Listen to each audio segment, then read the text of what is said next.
The greatest gift that you've ever been given is the gift of your imagination. Your imagination is yours to be able to do anything you want with.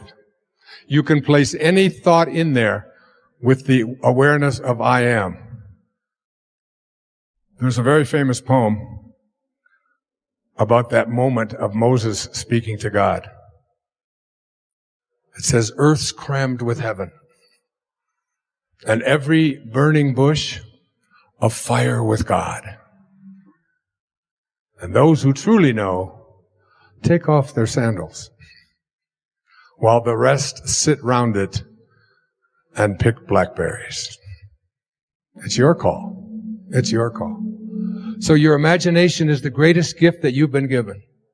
And you can put anything in there. No one can tell you what can be there or what can't be there. Einstein said imagination is greater than knowledge. And he said if you want your children to have a great imagination, read them fairy tales. If you want them to be even smarter, read them more fairy tales. That's why I've written 5 children's books with that very idea in mind. The second thing is that you have to learn to live from the end. Whatever you have placed into your imagination, you have to act as if it already were your reality, independent of what anything or anyone else says. When I was told that I had this diagnosis of leukemia, I can't tell you how many people sent me condolence letters and sent me information about this disease and how it was incurable, and unfortunately this. And fortunately, I was given by my children a wonderful gift. It's called an iPad. And it's got this wonderful feature in it. It's called Delete. And then there's another feature of it. It's called Trash, which is really great. I'd like to have a button like that on me at any time, so that anytime anybody brings any information to you, you just push the trash button. The third of these principles is the principle of, I call it, assuming the feeling of the wish fulfilled. You must be able to feel it, because every time that you feel something within your body, you give a instruction to your subconscious mind. And your subconscious mind is the part of you where you do all of your living. You want to redo your subconscious mind. Now, tonight, I'm going to give you guys such a gift. Tonight, and every night for the rest of your life, I want you to take the last 5 minutes before you go off to sleep and realize that you are about to program your subconscious mind.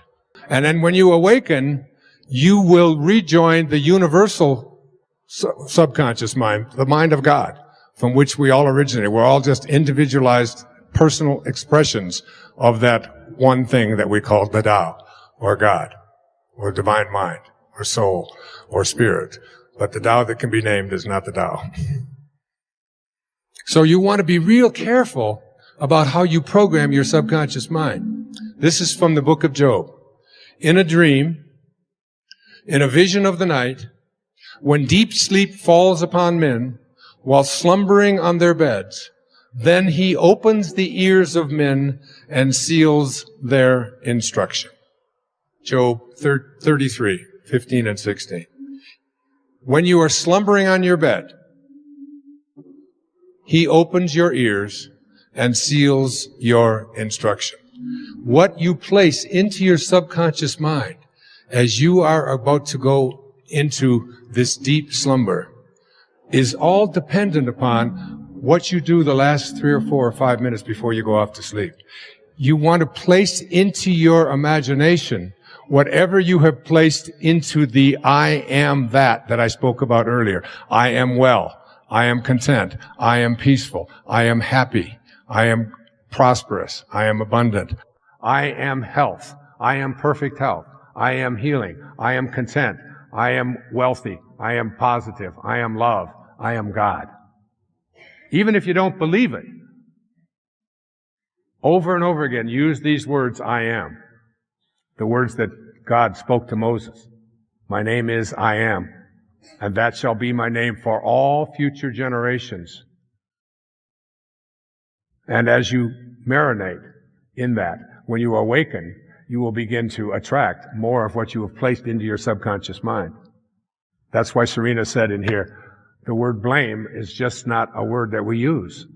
We are responsible for what we attract into our lives. And through our thoughts and our desires, we can create them. Begin to practice. I am living as if what you would like to attract is already an accomplished fact.